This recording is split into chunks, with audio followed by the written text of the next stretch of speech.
Hi viewers, welcome to this YouTube channel. So for this episode today, we'll be talking about factors affecting the implementation of standard-based curriculum in PNG. So before we venture more into looking at this topic of factors affecting the implementation of SBC, we must understand what is curriculum. Okay, so curriculum is a structured plan that outlines what students learn, how it is being taught, and how learning is being assessed in an educational settings or system. So in Papua New Guinea, the curriculum undergoes several transitions. So before independence, the curriculum system of Papua New Guinea was influenced by the colonial system and focused mainly on academic knowledge and examinations. And after independence, PNG began to develop a curriculum that reflects its culture and nationality. During 1990s to 2000s, outcome-based education was introduced. And this outcome-based education focuses on what students can do after learning it. However, this outcome-based education curriculum faces some challenges, and therefore as a result, later on, Papua New Guinea now started to implement this standard-based curriculum, which emphasizes on clear learning standards, content knowledge, and improve quality of education. However, during this implementation of this standard-based curriculum, it now faces several challenges. So this standard-based curriculum, or SBC, was implemented in 2010, but it was not effective up until now, 2026, due to several factors. Therefore, for this discussion today, we'll be talking about these factors affecting the implementation of the standard-based curriculum. So up here now with me, I have three presenters from different schools. They will be sharing some factors they encounter in the schools that they are responsible for. Alright, okay, so for today, we'll begin our discussion with our first presenter, Mr. Jason Willie. Thank you very much.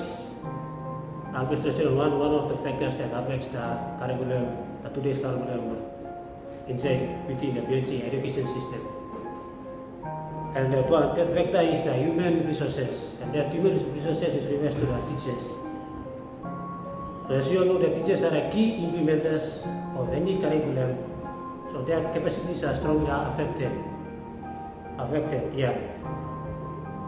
And so the factors that are related to the teachers are: one, teachers training and skills. Many teachers are not adequately trained in a new SBC approach, making it difficult for them to apply effectively in their classroom settings. And the second one is the attitude and understanding. Teachers' beliefs and understanding of curriculum reforms influence how they interpret and deliver SBC content in their classrooms. And the third one is the work and shortage, which is basically means the high students enrollment increases teachers' workload, reduces their effectiveness of teaching. Thank you, and that's all. Thank you very much, Mr. Jason Willie. Now we'll move on to our second presenter, which is Miss Linda Trevos. Thank you. Continuation from Mr. Jason Willie. Apart from training teachers to implement curriculum, resources is another factor that affects the implementation of SBC. Looking at SBC in terms of resources, there are not enough resources available. There are not textbooks, teacher's guide for teaching and learning.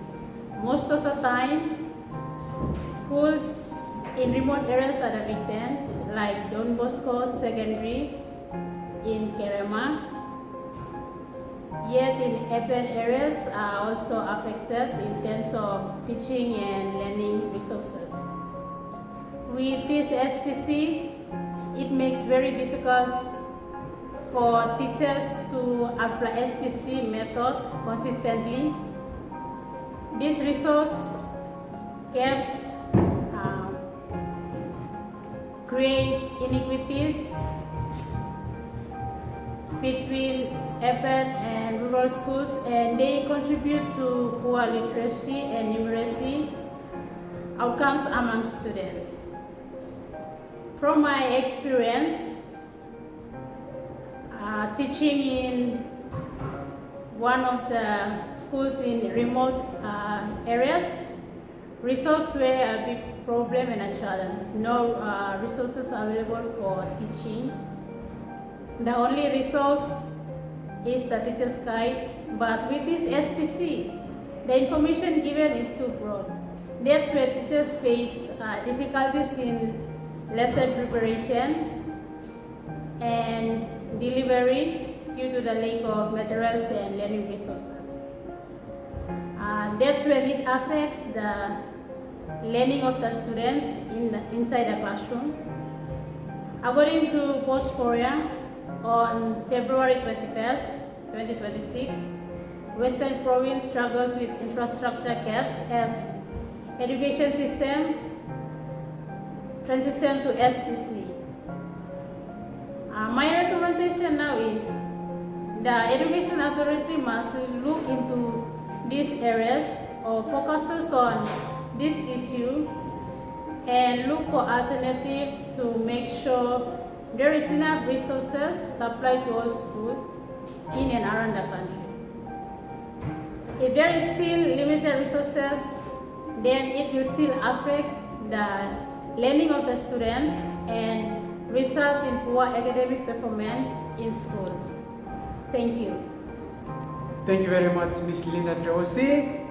Now we move on to our last and final presenter, Mr. Stanis Tokuna. Thank you, and good day everyone.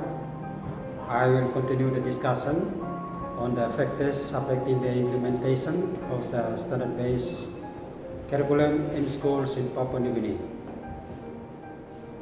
The SBC was introduced to improve the quality of education by focusing on what students should know and be able to do. However, its implementation has faced several challenges, as made mention of by the two presenters. One major factor is the lack of infrastructure and overcrowding. In many parts of Papua New Guinea today, school infrastructure remains a serious challenge. Some schools lack proper classrooms, which negatively affect the learning environment and limits effective curriculum delivery. Additionally, many schools do not have sufficient facilities such as classroom, dormitories, science laboratories, and computer labs to support the new SBC structure. Now, with grade 7 and 8 now moving into the secondary schools, overcrowding is expected to increase further. For example, secondary schools in province like Enga province, a pilot school for SBC, are already experiencing pressure due to rising student numbers. According to reports by TV1 Online, the school infrastructure remains a major challenge in implementing the 166 education reform. The principal of Iyo Koba Primary School in Port Moresby, Mr. James Booker, highlighted that although the school has 25 classrooms, saving over 1,000 students, overcrowding is still a serious issue. As a result, large class sizes make it difficult for teachers to provide individual attention to students, which is essential in a standard-based system. Furthermore, limited monitoring and support from education authorities can slow down proper implementation. So for the recommendation here, after all three factors, the most important recommendation is for the government through the Department of Education to prioritize investment in schools infrastructure and resources. This includes building more classrooms, improving existing facilities, and improving essential learning space such as science and computer applications. Expanding infrastructure will reduce overcrowding, create a better learning environment, and allow teachers to implement the standard-based curriculum more effectively. To conclude, while the SBC has strong and meaningful goals, its success depends on proper teacher training, adequate resources, improved infrastructure, and strong support system. Thank you. Alright, thank you very much, viewers, for being with us throughout this episode, and also thank you to the presenters who contributed wonderful insights on the factors affecting the implementation of standard-based curriculum. Therefore, make sure you subscribe to our channel. Stay tuned for more educational information regarding our curriculum system. Bye.